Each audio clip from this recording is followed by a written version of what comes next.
There is yet another unacceptable incident that occurred in Nebraska this week. An autistic boy ran away from school and then drowned in a body of water. Now let me start this video by saying this. Now the last time this happened where a child ran away from school and drowned and I said it was unacceptable, people then came at me telling me I don't have any room to say that because I'm not a teacher. Yes, I am a teacher. I taught middle and high school for about a decade and now I teach college. Furthermore, I co-taught in a special needs classroom for both middle school and high school students with a special education teacher. I've been a nursery coordinator at a church too for extremely young kids. I have taught children of all ages and all learning abilities. So I do have experience, so I don't care what you say, this is not okay. Furthermore, my own 2.5-year-old child is being tested for autism at the moment. So a small town in Nebraska is demanding change, and rightfully so, after a 9-year-old autistic boy escaped from school and he drowned in a close-by lagoon. As you know, autistic children are often very drawn to water.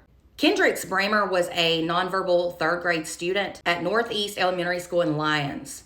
He managed to slip away from recess on Monday, April 28th. He reportedly snuck out of the schoolyard gate and he ran off before anyone could stop him. At least that's what the school superintendent told his father Matthew over the phone. Reportedly, Kendrix was still missing after his father received that horrible phone call. That then caused his dad to panic and to drive through the small tiny town to look for his son. He stated to local news outlets he had never been more afraid in his life, and I can imagine. Then, about an hour into the search, the child's uncle made the terrifying and horrible discovery of Kendrick's body in the lagoon. This was at Brink Memorial Park, which was only a few blocks away from his school. He was then rushed to a hospital and he was pronounced deceased a bit after he arrived. His dad said when he found out, he lost all feelings in his legs and he collapsed to the ground and he didn't know what to do with himself in that very moment. Bless his heart. He is now saying he just wants answers and wants to know how his child got away. The school said they are conducting their own investigation into the incident and cooperating fully with authorities. They then said no further information will be provided to the public at this time, but I hope they know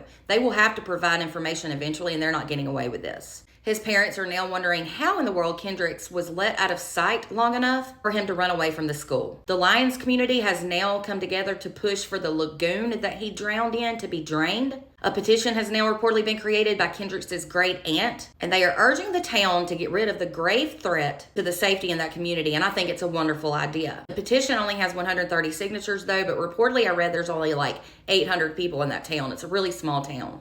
Reportedly, and this is unacceptable too, in February of last year, 2024, yet another child from the area also drowned in that same lagoon. They should have learned from that tragedy, so shame on them. Kendrix has since been described as a friendly child with a vivid imagination. He loved clocks, Paw Patrol, and stuffed animals. This is not okay. If it's staffing issues at the school, you need to hire more people. Hire more staff. You need more security. Make sure gates are closed and locked and that kids don't escape. Something has to change. I hope the family honestly files a lawsuit and wins. And I hope the town and that school does something before another senseless tragedy occurs. My prayers are with all of Kendrix's loved ones and that entire community. Let me know your thoughts in the comments. For more content, be sure to follow and subscribe over on YouTube.